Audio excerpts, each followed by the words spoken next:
tell you one thing that I remember very well, and some people who can go back into the archives of newspapers, they will get to know how, in particular, the National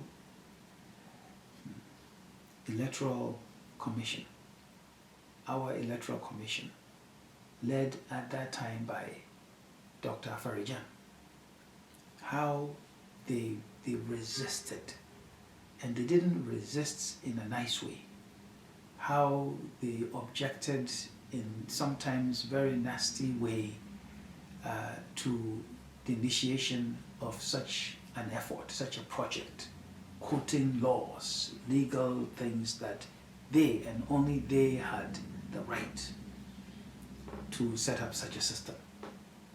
And they were looking at voters registration, but they even went beyond that.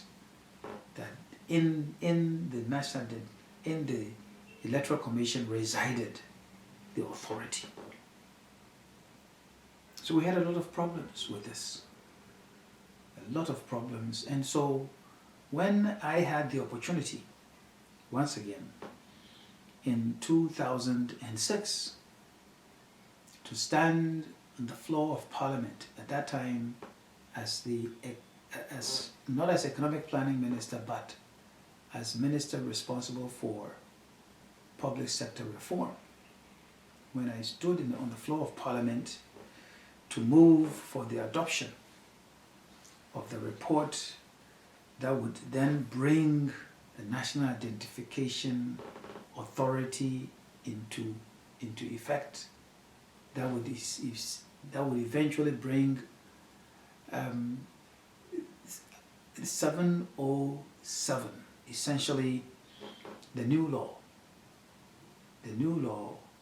that will bring into being the National Identification Authority. It felt good in the sense that after all the battles and problems and hassles and so on and so forth, we had now arrived at the situation where we will resolve the issue of who legally had the mandate to put in place a national identification system and the database.